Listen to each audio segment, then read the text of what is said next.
Chapter 118 Musashi कोही से पूछता है कि उसका मास्टर कौन है। कोही उसे बताता है कि उसका मास्टर पेड़ पे बैठा हुआ है। मुसाशी सोचता है कि रिंडो उसकी मास्टर है। वो नोटिस करता है कि वो दोनों साथ रहते हैं। मुसाशी कोही से कहता है कि एक समय पे वो अपने आप को गॉड ऑफ डेथ कहा करता था, वो अब बहुत बदल गया है। कोही मुसाशी पर अटैक करता है। उसकी चेन मुसाशी की स्वॉर्ड को पकड़ लेती है। मुसाशी अपनी स्वॉर्ड को जमीन पे मारकर उसे चैन से आजाद करता है। मुसाशी सोचता है कि उसे सतर्क रहना जरूरी है। अगर उस चैन ने स्वॉर्ड को नीचे से पकड़ा होता तो उसके हाथ से स्वॉर्ड छूट जाती। तो ये चैन लोगों को डिसआर्म करने के भी काम आती है। मुसाशी और कोही एक दूसरे को घूर रहे हैं और रिंडो ये सब देख रही है। रिंडो वो दिन याद करती है जब कोही उसकी हट के पास आया था। कोही कहता है कि वो मरने के लिए जगह ढूंढ रहा है। कोही नोटिस करता है कि उसके आगे एक चाइल्ड है। वो वहां से जाने लगता है। तभी उसे वहां कई बैंडिट्स घेर लेता है। बैंडिट कहता है कि वो उसकी टेरिटरी में आ गया है और उसे उसका टैक्स देना होगा।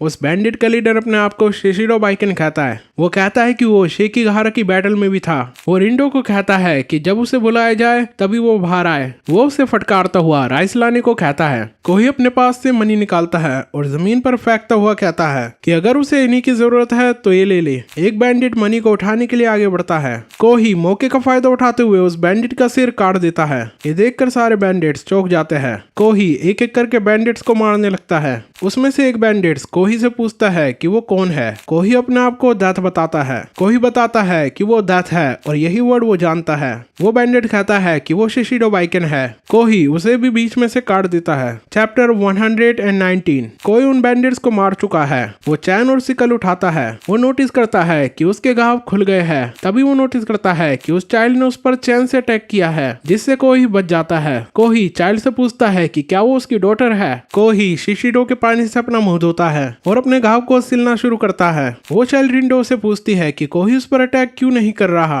ये कहते हुए वो जमीन पर गिर जाती है। कोही स्वॉर्ड लेके उसके पास जाता है। नेक्स्ट सीन में रिंडो की आंख खुलती है। वो खुद को हट में पाती है। कोही उन बैंडिट्स की लाश को गाड़ रहा होता है। रिंडो चैन और सिकल का यूज करके उसके पास से फावड़ा छीन लेती है और फिर उस पर अटैक करती है। कोही उसके अटैक को रोक लेता है। वो उसके ऊपर गिर जाता है। रिंडो उस पर अटैक करती है और कोही उसे भी रोक लेता है। कोही उसे पंच मार के बेहोश कर देता है। कोही रिंडो को हट में ले आता है और उसे ट्रीट करता है। कोही सोचता है कि वो सिर्फ डेथ को ही जानता है। रिंडो पेड़ पे बैठ ये सब याद करती है और अब रिंडो के सामने कोही और मुसाशी फाइट कर रहे हैं। कोही चेन की मदद से मुसाशी की स्वॉर्ड को पकड़ लेता है। वो मुसाशी से स्वॉर्ड को छीनने की कोशिश करता है। मुसाशी के जोर लगाने पे कोही चेन को ही छोड़ देता है, जिससे मुसाशी गिरने लगता है। कोही मुसाशी से अटैक करते हुए पूछता है कि वो लास्ट 4 सालों से क्या कर रहा था। चैप्टर 120 कोही मुसाशी पर सिकल से अटैक करता है। मुसाशी उसके पास लगकर उस अटैक को रोक लेता है। कोही फिर से मुसाशी पर अटैक करता है। मुसाशी उसे भी स्वॉर्ड से रोक लेता है। तभी कोही अपनी चेन से मुसाशी की गर्दन दबा देता है। मुसाशी जमीन पर गिर जाता है।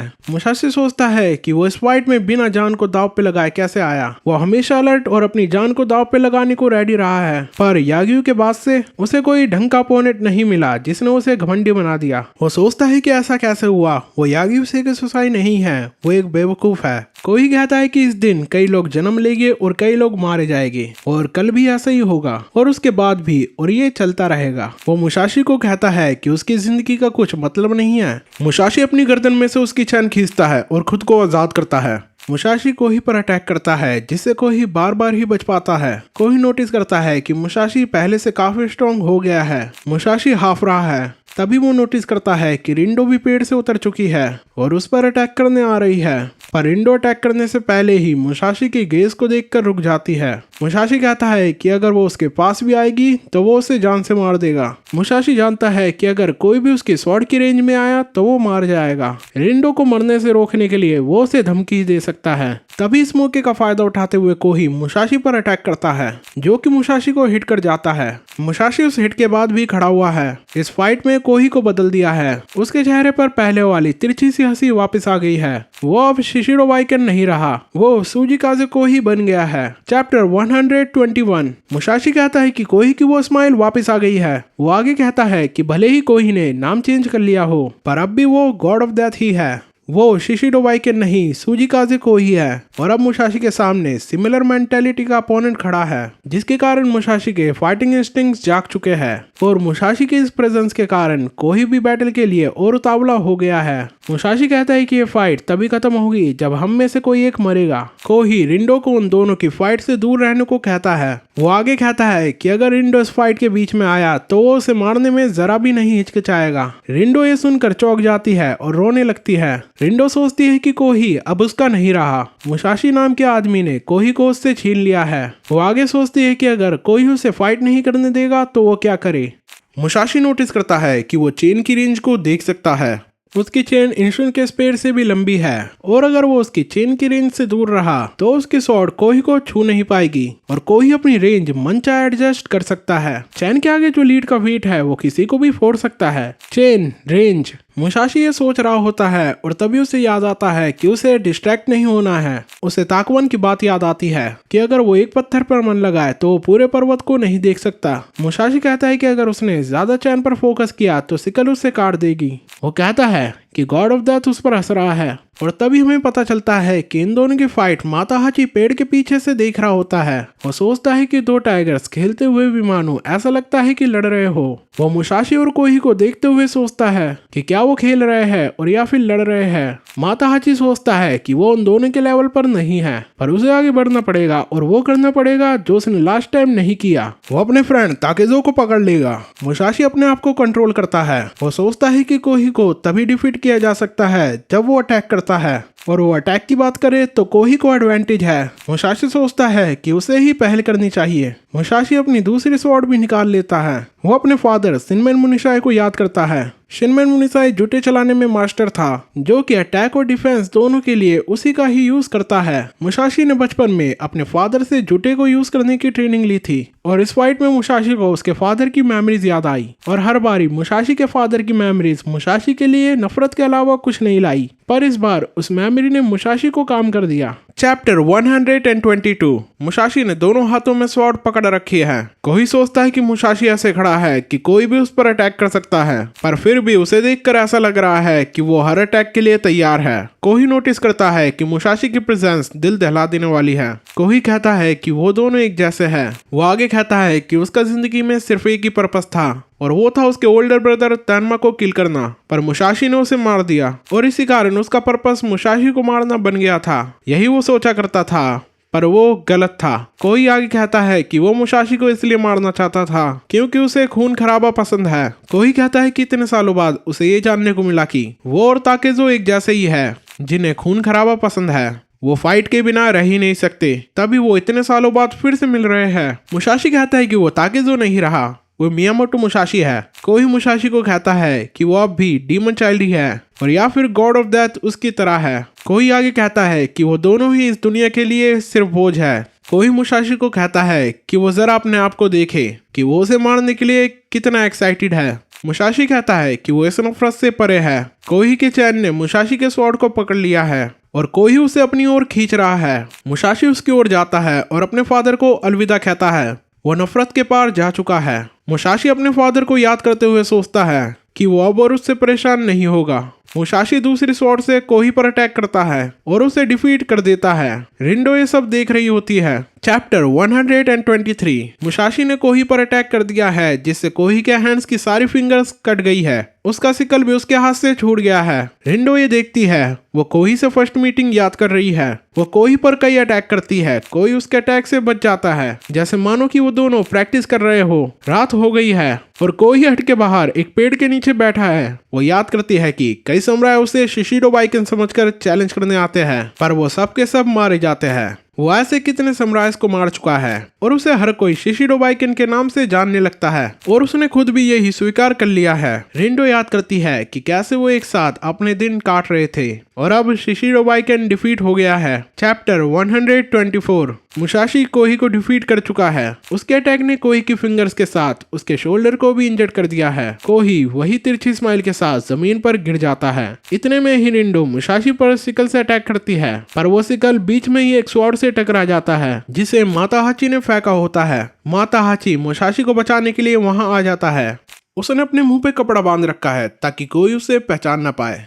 मुसाशी माताहाची से पूछता है कि वो कौन है। मुसाशी कहता है कि वो छुपकर उसे देख रहा था, उसे कोई दिक्कत नहीं है, पर उसकी हिम्मत कैसे हुई इस फाइट में दखल देने की। माताहाची शॉक्ड हो जाता है कि मुसाशी को पता था कि वो वहां था, वो तो बस उसकी हेल्प करने की कोशिश कर रहा था। माताहाची अपना कपड़ा हटाकर मुसाशी को फेस दिखाने ही वाला होता है, पर वो ऐसा करने से रुक जाता है। माताहाची सोचता है कि मुसाशी भले ही कितना महान और स्ट्रॉन्ग बन जाए, वो हमेशा एक दूसरे से कनेक्ट रहेगी। तभी रिंडो माताहाची पर नाइफ से हमला करती है। वो नाइफ माताहाची की बैग में गड़ जाता है। माताहाची सिकल से रिंडो की ओर अटैक करता है, जो कि रिंडो में लगने ही वाला होता है, पर उस सिकल के सामने कोही आ जाता है। माताहाची वहां से भाग जाता है। मुसाशी ये सब देख रहा है। कोही सोचता है कि उसने क्यों रिंडो को जब नहीं मारा, क्यों उसने रिंडो को जिंदा छोड़ दिया। कोही रिंडो की ओर देखता है और उसके सिर पर हाथ रखता है। रिंडो उसके शोल्डर से ब्लड को रोकने की कोशिश करती है। वह नोटिस करती है कि कोही का ब्लड वार्म है। रिंडो नाइफ से अपने फेस को काटती है। कोही उसके फादर शिशिरो बाइकेन में अपने ओल्डर ब्रदर तैनमा को देखता है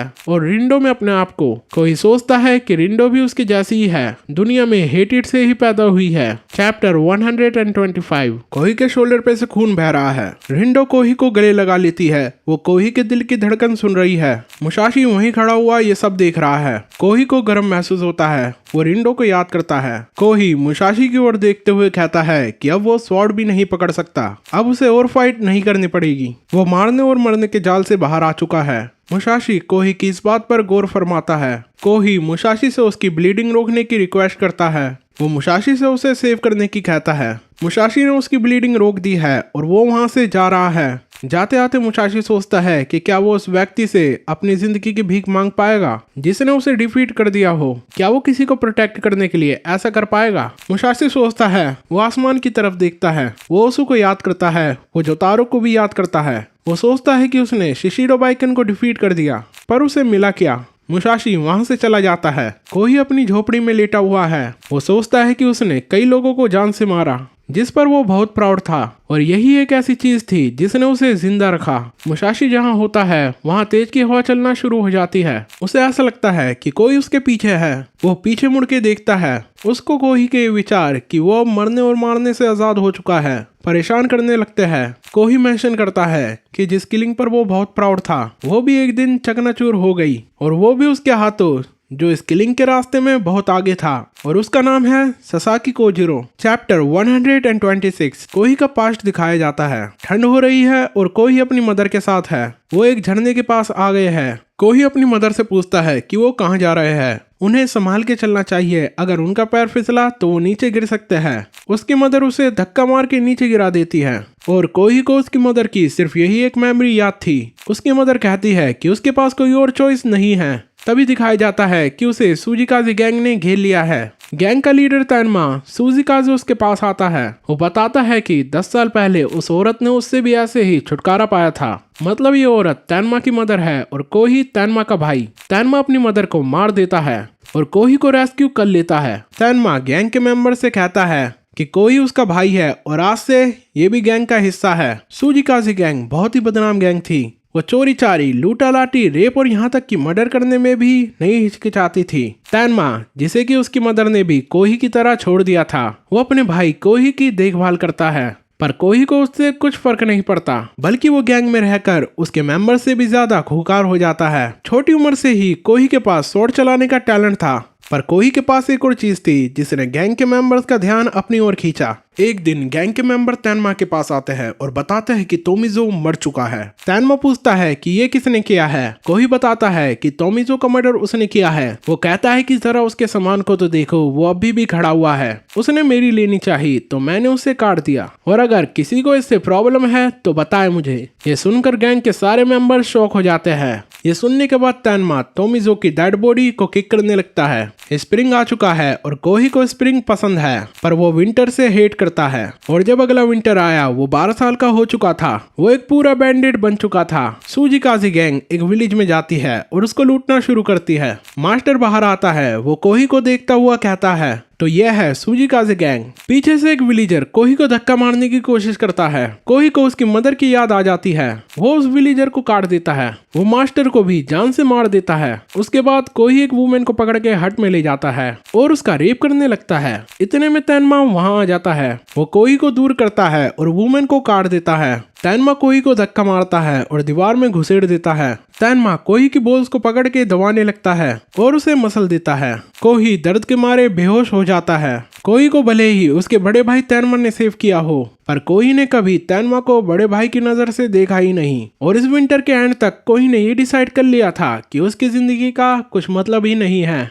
इसके 1 साल बाद कोही फिर से एक वुमन के संग सेक्स करने की कोशिश कर रहा होता है, पर वो कुछ कर ही नहीं पाता। तैनमा ये सब छुप कर देख रहा होता है। चैप्टर 127। 13 साल के हो जाने पर कोही ने तैनमा को जान से मारना चाहा। वो जानता था कि उसे ऐसा करने में बिल्कुल भी हिचक नहीं होगी। कोही तैनमा को मारने की कोशिश करता है, पर वो बच जाता है। सिर्फ उसका हैंड इंजर्ड होता है। तैनमा कोही को बताता है कि कोही अभी इतना स्ट्रॉन्ग नहीं है कि वो उसे मार सके। कोही तैनमा को उसे जान से मार देने की कहता है। तैनमा उसे एक काल कोठरी में बंद कर देता है। गैंग का मेंबर उसे खाना देने आता है। वो कोही को बताता है कि अच्छा हुआ वो तैनमा का भाई था, इसलिए बच गया, नहीं तो अभी तक वो मर चुका होता। पर वो ये ना भूले कि वो अपनी जिंदगी में कभी भी लाइट नहीं देख पाएगा। कोई सोचता है कि वो पैदा ही क्यों हुआ, वो एक वर्थलेस है। कोई एक सपना देखता है जिसमें कि उसे भेड़िए, कीड़े और कौवे खा रहे हैं। वो मरते हुए सोचता है कि उसे ऐसे ही मरना था। एनिमल्स उसकी बॉडी को पूरा खा जाते हैं। जिस जगह पर वो मरा था उसी जगह पर एक पेड़ उग रहा है और अब वो पेड़ बड़ा हो गया है और कोई का वहाँ कहीं नामो निशान नहीं है। वो काल कोठरी में बंद था और नफरत से भरता चला गया और उसने हर दिन यही सपना देखा। 7 साल बाद सेकिगाहरा की बैटल हुई और उसमें सूजिकाजे गैंग ने भी भाग लिया, ये सोचते हुए कि वो भी इस बैटल में नाम कमा लेगी और हो सकता है कि उन्हें तायोतामी क्लैन हायर कर ले। तैनमा कहता है कि जरा सोचो, उन्होंने इएयासु को मार दिया है। अगर ऐसा हुआ तो वो जापान के लीडर बन जाएगी। बैटल एंड हो चुकी है और सूजिकाजे गैंग के पीछे एनिमीज पड़े हुए हैं, जिसे देख के सूजिकाजे गैंग मेंबर वहां से भाग जाते हैं। अब एनिमी भी वहां पर आ गए हैं। वो उसी काल कोठरी के सामने है जहां पर कोही बंद है। एनिमी सोचते हैं कि इसमें ऐसा क्या है, हो सकता है कि काल कोठरी में सोना चांदी और या हीरे जवाहरात हो। वो उसे खोल देते हैं। एक समुराय वहां घुसता है। उसे कमरे में से बहुत तेज स्मेल आ रही होती है। कोही उस समुराय को मारने के लिए ही खड़ा होता है। तभी बाहर खड़े समुराय को अंदर से आवाज आती है। कोही उस समुराय को मार देता है और कमरे से बाहर आता है। कोही बाहर आके कहता है कि ये स्मेल अब भी सेम है, ये नफरत से भरी हुई है। कोही सब समुराय को मार देता है। कुछ दिनों बाद एक व्यक्ति किसी विलेज में टोफू बेच रहा होता है। तभी पीछे से एक आवाज आती है कि बिजनेस कैसा चल रहा है। ये आवाज कोही की होती है। टोफू बेचने वाला व्यक्ति सूजिकाजे गैंग का मेंबर होता है। वो कोही को बताता है कि सूजिकाजे गैंग टूट चुकी है और अब उसने घर बसा लिया है। उसके पास एक वाइफ और किड है। कोही उस व्यक्ति से तैनमा के बारे में पूछता है। उसे पता चलता है कि तैनमा ताकेजो नाम के व्यक्ति से मारा जा चुका है। कोही उस व्यक्ति को जान से मार देता है। वो व्यक्ति मरते हुए उसकी तैनमा से हुई कन्वर्सेशन याद करता है। वो कन्वर्सेशन तब की है जब कोही को काल कोठरी में बंद कर दिया था। वो तैनमा को कहता है कि उसे कोही को जान से मार देना चाहिए था। अगर उसे चांस मिला तो वो फिर से उन पर अटैक करेगा। तैनमा कहता है कि उसकी मदर ने उन दोनों को मारने की कोशिश की। वो एक बैंडिट है, पर वो अपने भाई को नहीं मार सकता और ना ही कोई मुझे मार सकता। वो व्यक्ति तैनमा को याद करता हुआ कहता है कि तैनमा गलत था। वो कहता है कि तैनमा को लगा था उन दोनों भाई के बीच कुछ कनेक्शन है, पर नहीं। कोही को गॉड ऑफ डेथ ने पोजेस कर लिया है। वो अकेला है। इसके बाद कोही ताकेजो को खोजने निकल जाता है और ये वॉल्यूम यहीं खत्म होती है।